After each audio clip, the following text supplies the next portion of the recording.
السلام علیکم ورحمۃ اللہ وبرکاتہ۔ معزز سامعین اکرام، آج میں ایک اہم مسئلے کی طرف سب کی توجہ دلانا چاہتا ہوں۔ ویڈیو کو پورا دیکھیں اور آگے بھی شیئر کیا کرے اس کو، اور چینل کو جس نے سبسکرائب نہیں کیا تو وہ چینل کو سبسکرائب کرے تاکہ آئندہ آنے والی ہر نئی ویڈیو اس کو ملتی رہے۔ تو وہ اہم موضوع یہ ہے کہ آج کل نہروں کی صفائیاں ہو رہی ہے، تو اکثر جگہوں پر یہ بات سامنے آئی ہے کہ صفائی کے دوران مقدس اوراق کو گندی جگہوں پر گندے پانیوں میں پایا گیا ہے۔ تو چونکہ ہم بحیثیت مسلمان ہماری ذمہ داری ہے کہ ہم ان مقدس اوراق کی حفاظت کریں، ان کا خیال رکھیں، کیونکہ ایک مسلمان اگر ترقی چاہتا ہے، دونوں جہانوں میں کامیابی چاہتا ہے، تو اس کے لیے ضروری ہے کہ وہ اللہ اور اللہ کے رسول صلی اللہ تعالی علیہ وسلم اور مقدس اوراق کی ان کے ناموں کی حفاظت کرے۔ تو اس حوالے سے بہت سارے ایسے مثالیں ملتی ہیں، کیونکہ یہ تو مشہور ہے، با ادب با نصیب، بے ادب بے نصیب۔ بشر حافی ایک بہت بڑے بزرگ گزرے ہیں۔ وہ اپنی حالات میں خود کہتے ہیں کہ ایک دفعہ میں راستے سے جا رہا تھا، اس وقت مجھے اتنی ولایت کا درجہ نہیں ملا تھا، اتنا تقرب اللہ کی ولایت یہ نہیں ملی تھی۔ میں راستے سے جا رہا تھا کہ میں نے راستے میں اللہ کا نام کسی کاغذ پر لکھا ہوا پڑھا ہوا دیکھا، تو میں نے وہ اس کی لاج رکھتے ہوئے کہ اللہ کا نام ہے، اس کی عزت کرتے ہوئے میں نے وہ نام اٹھایا، وہ پرچی اٹھائی، میں نے چوما اور اس کو اونچی جگہ پر رکھا تاکہ اس کی بے حرمتی نہ ہو۔ تو غیب سے آواز آئی کہ اے بشر حافی، آپ نے ہمارے نام کی عزت کی تو ہمارے اوپر بھی لازم ہے کہ ہم آپ کو عزت اور مرتبہ عطا فرمائیں۔ تو فرماتے ہیں کہ بشر حافی کو اللہ رب العزت نے اپنا تقرب عطا فرمایا اور اپنا محبوب بندہ بنایا۔ تو ہماری بھی ذمہ ہے کہ ہم ان اوراق کی حفاظت کریں۔ کیسے کریں وہ آگے انشاءاللہ اس واقعے کے بعد میں بتاؤں گا۔ پاک و ہند، ہندوستان اور پاکستان جب یہ تقسیم ہو رہے تھے تو مسلمان پاکستان کی طرف اور ہندو ہندوستان کی طرف جا رہے تھے۔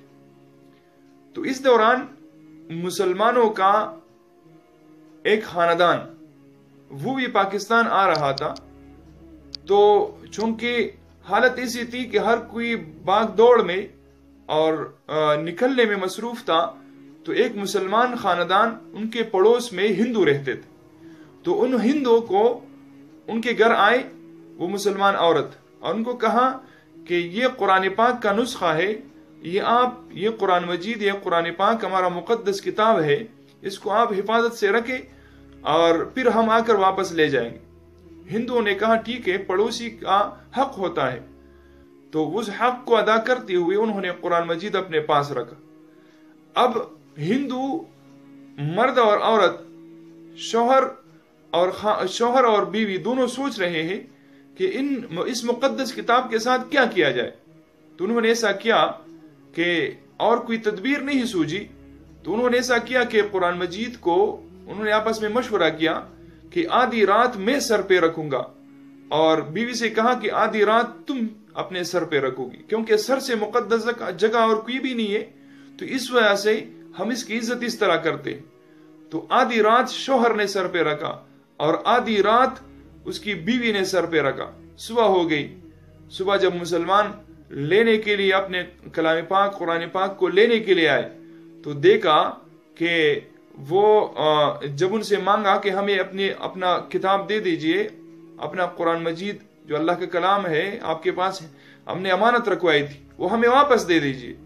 تو انہوں نے وہ کتاب قرآن مجید ان کے حوالے کیا، لیکن ان کے شوہر نے مسلمان کو ایک عجیب بات بتائی، کہا کہ ہمارے ساتھ ایک مسئلہ ہوا ہے، میری بیوی کچھ الفاظ بول رہی ہے لیکن مجھے سمجھ میں نہیں آ رہی کہ وہ الفاظ کیا ہے۔ تو اس نے کہا سنا دے۔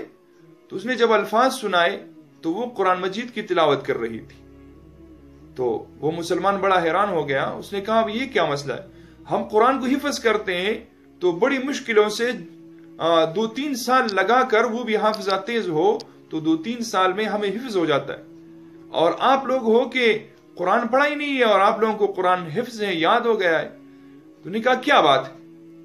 تو اس ہندو نے بتایا اور تو کوئی ہمیں پتہ نہیں ہے، لیکن آدھی رات یہ قرآن مجید ہمیں کوئی جگہ معلوم نہیں تھی کہ کہاں رکھی، اس کی عزت اور احترام کیسے کی جائے. تو اس وجہ سے آدھی رات میں نے سر پہ رکھا اور آدھی رات میری بیوی نے سر پہ رکھا.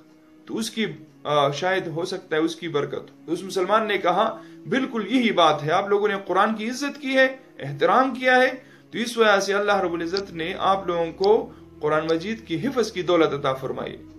تو انہوں نے کہا جب اللہ نے اتنا رحم و کرم کیا ہے کہ ہمیں قرآن مجید کے تلاوت حفظ عطا فرمائیے، تو کیوں نہ ہم اسلام لے کر آئے اور میاں بیوی اور بچے سارے مسلمان ہو گئے. تو یہ ہے با ادب با نصیب، بے ادب بے نصیب. جو ادب کرتا ہے تو اللہ رب العزت ان کو عطا کرتا ہے. تو ہم ان مقدس اوراق کی حفاظت کریں، ان کا خیال کریں، اللہ کے نام کی مقدس اوراقوں کی لاج رکھے. تو اس کا طریقہ یہ ہے کہ نہروں میں نہ ڈالا جائے، اور بہترین حل یہ ہے کہ ان کے لیے ایک گھڑا کھود دیا جائے اور اس گھڑے کے اندر اس کو دفنایا جائے احترام کے ساتھ اور پاک جگہ ہو. تو انشاءاللہ اس طریقے پر یہ محفوظ ہو جائے گی. اور اس کے لیے ایک ادارہ بھی ہے مقدس اوراق کی، تو رابطہ کریں ان کے ساتھ اور ان کو یہ مقدس اوراق پہنچایا جائے. اللہ تعالی ہم سب کو اپنے بابرکت نام کی عزت کرنے کی اور اس کے احترام کرنے کی توفیق عطا فرمائے. السلام علیکم ورحمۃ اللہ وبرکاتہ.